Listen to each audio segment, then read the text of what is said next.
Hello, welcome to this lecture on disjunctive and conjunctive normal forms.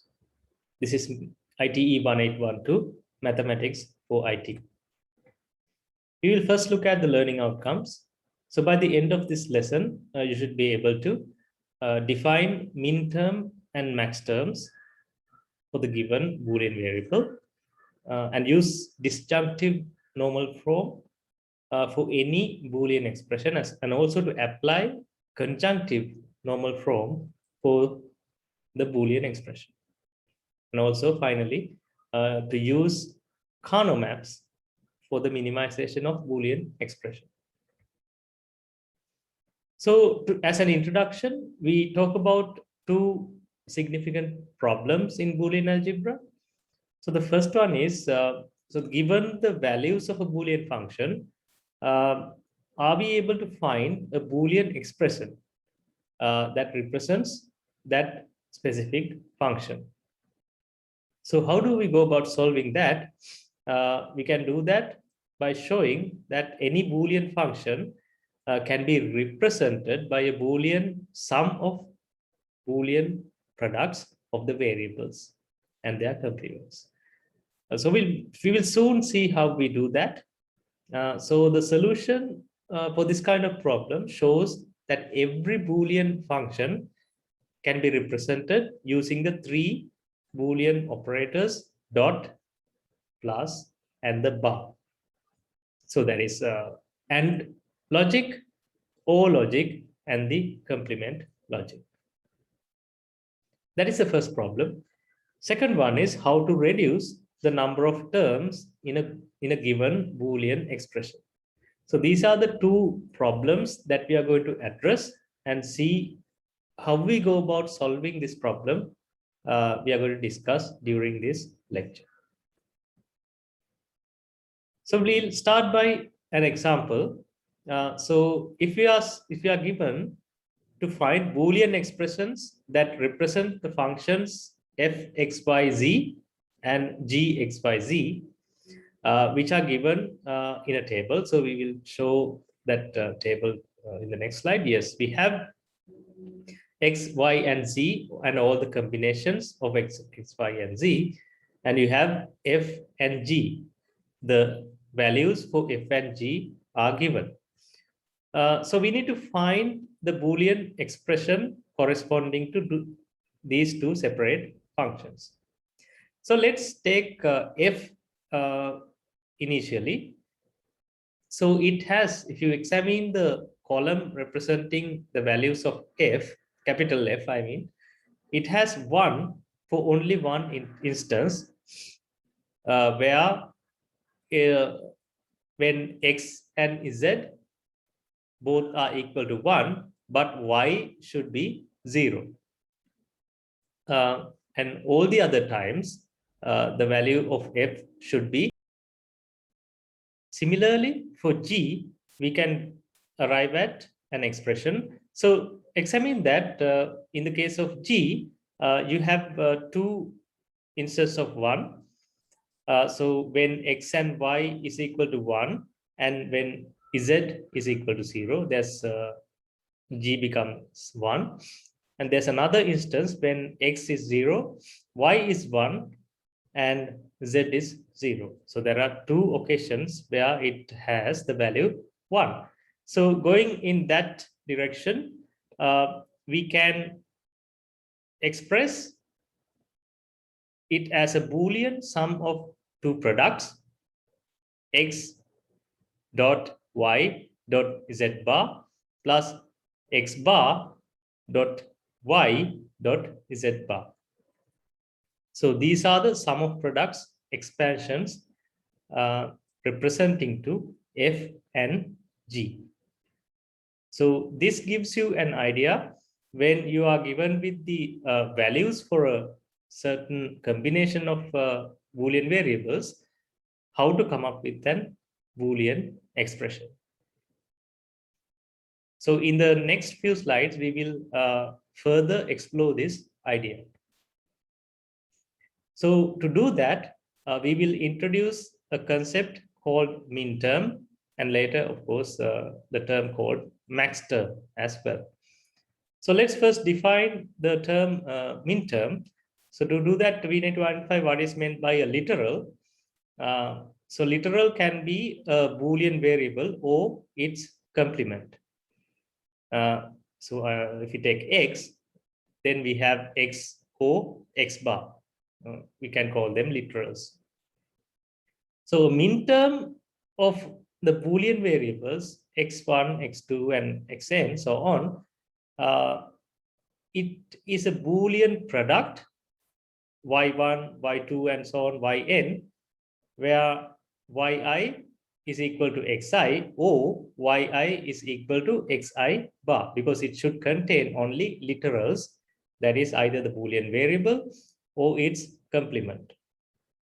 Therefore, a Minterm is a product of n literals with one literal for each variable. Right. So going further, a Minterm has the value of 1 for one and only one combination of values of the variables. So more precisely, the Minterm y1, y2 until yn is 1 if and only if each yi is 1, because it's a product. And this occurs if and only if xi is equal to 1, when yi is equal to xi, and if yi is equal to xi bar, xi should be 0. So this is the background and the definition of what is meant by a Minterm. So we will take an example to explore this and to understand this better. So this example tells you to find the Minterm that equals 1 if x1 is equal to x3 is equal to 0, and x2, x4, and x5 equal to 1. So we have 5 variables here. So let's look at the solution. So the Minterm, it has to be 1, should be equal to 1 when x1 and x3 is equal to 0. So it gives you the indication that you should take x1 bar and x3 bar. How about the other 3 variables, x2 and x4 and x5? They should be 1. So you should not take the complement of that. So if you take the product of x1 bar, x2, x3 bar, x4, and x5, you have the Minterm for this condition. By taking Boolean sums of distinct Minterms, we can build up a Boolean expression with a specified set of values. So in particular, a Boolean sum of Minterms has the value 1 when exactly one of the Minterms in the sum has value 1. So there should be only 1. So otherwise, it has the value 0 for all other combinations of values of the variables. So these are some of the properties that we can observe in Minterms. So going on further, a Boolean sum of Minterms can be formed such that there's the value 1 when the Boolean function has value 1, and has value 0 when the Boolean function has value 0. And the Minterms in this Boolean sum correspond to those combinations of values for which the function has the value 1. The sum of Minterms that represent the function, so it is called sum of products expansion, or there's another term, we call it disjunctive normal form of the Boolean. Now we look at an example. So in this example, you are asked to find the sum of products expansion for the given function x plus y dot z bar. So let's look at how we approach this problem. So we approach this by constructing the truth table. So you have x, y, and z. So you have to consider all the combinations of these 3 Boolean variables. So you have in the first 3 columns, you have these combinations. And then you can have x plus y, which is basically the O operation between x and y. And then you can also have z complement. So once you have that, you can deduce x plus y product z bar, right? So then you see the values you obtain for the function f, which is x plus y dot z bar. So the sum of products expansion of f is the Boolean sum of the three minterms corresponding to the three rows of this table that give the value 1. Okay, so you have three instances where you have value 1 for the function f. So this gives f x y z is equal to x dot y dot z bar plus x dot y bar dot z bar plus x bar y dot z bar. So these three expressions are corresponding to the instances where the function f has the value 1. So all the other occurrences, the function f has value 0. So in arriving this expression, we considered only the ones, not the zeros. So this is how we arrive at sum of products expansion for the given function.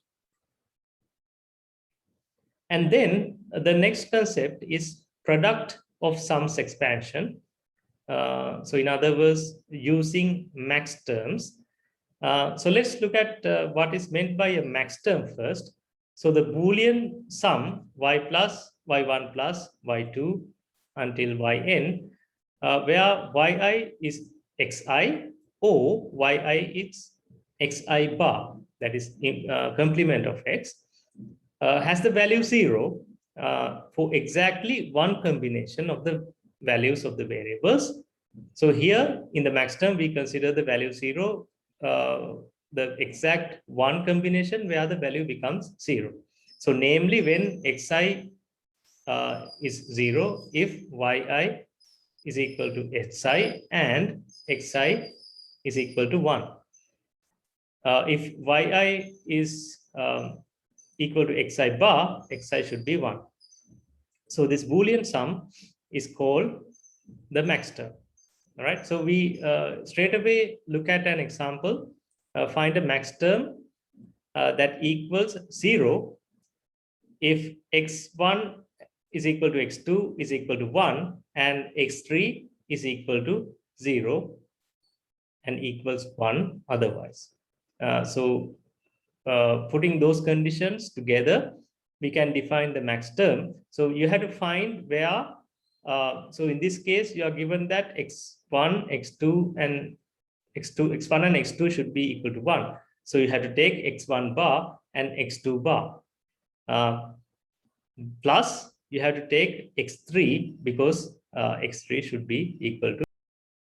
Moving further with the product of sums expansion.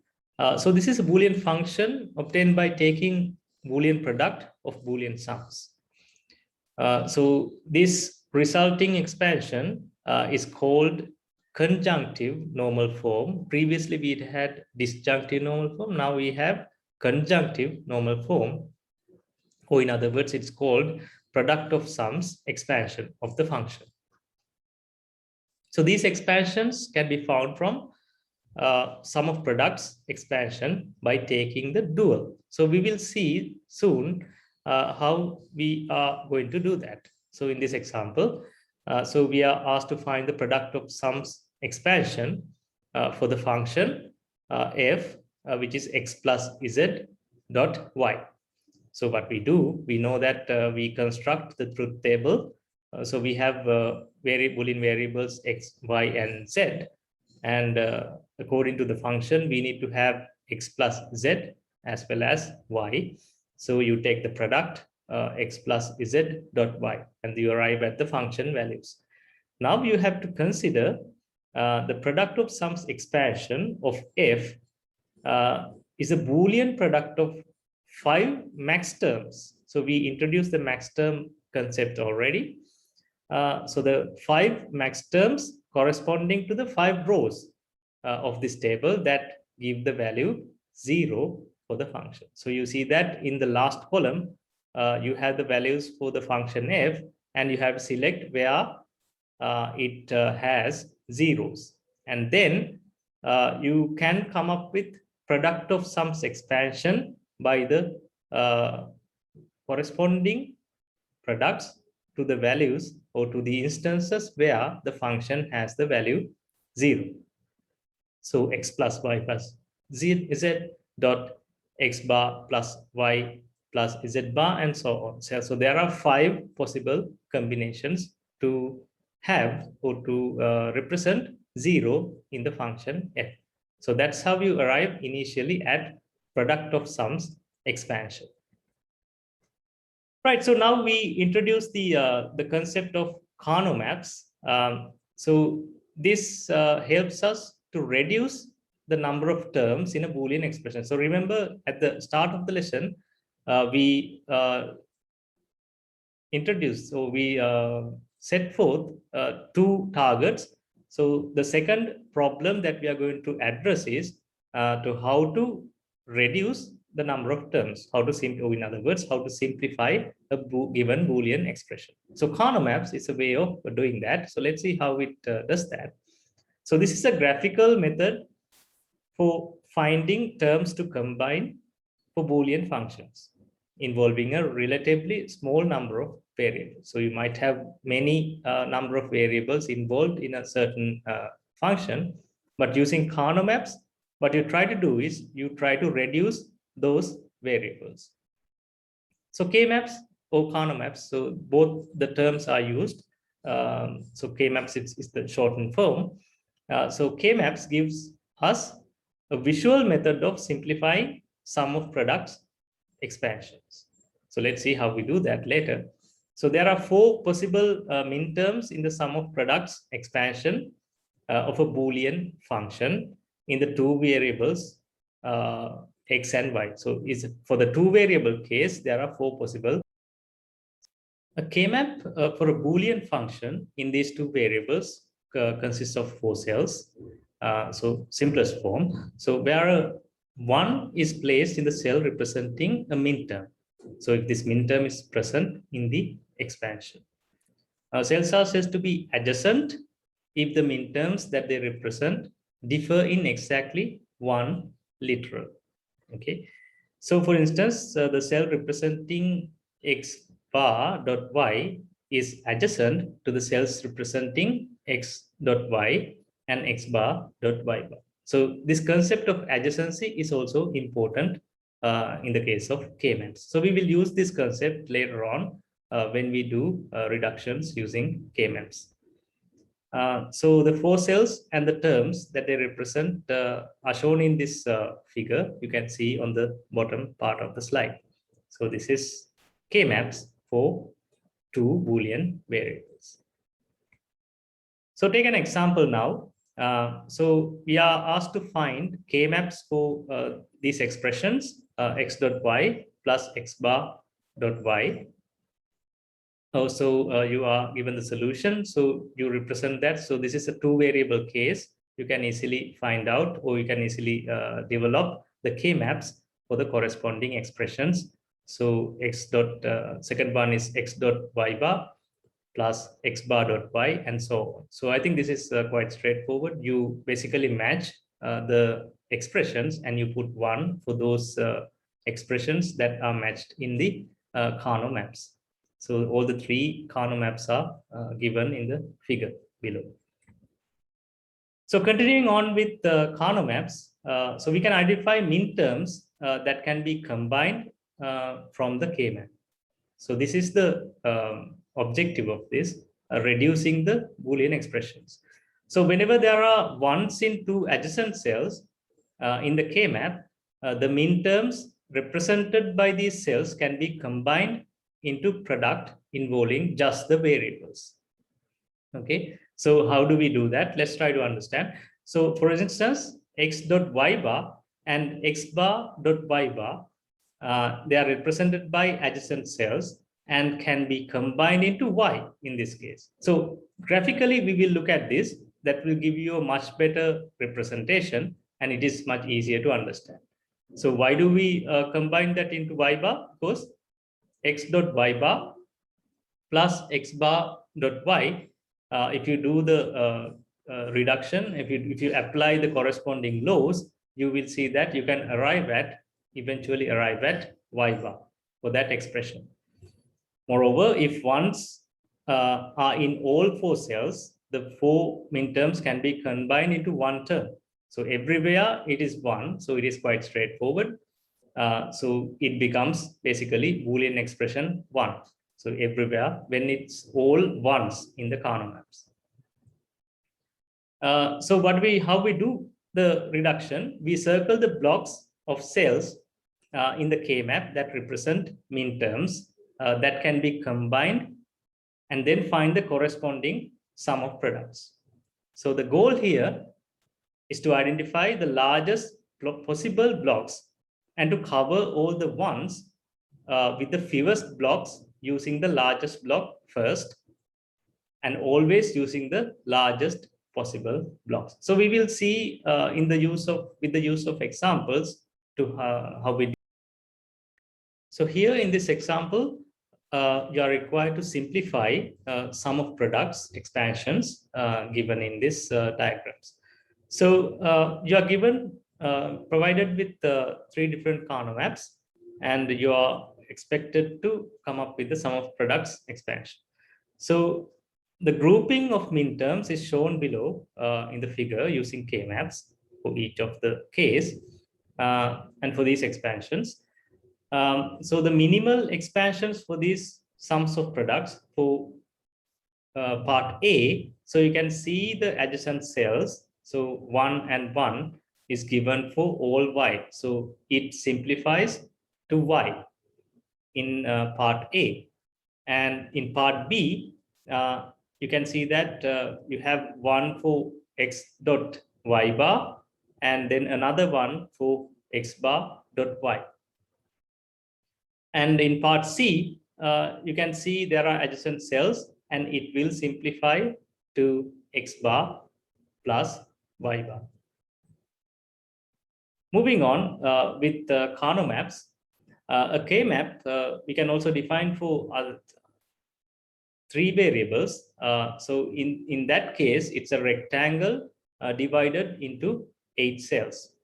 So the cells represent 8 possible minterms in 3 variables. So a graphical illustration is given in the bottom of the slide.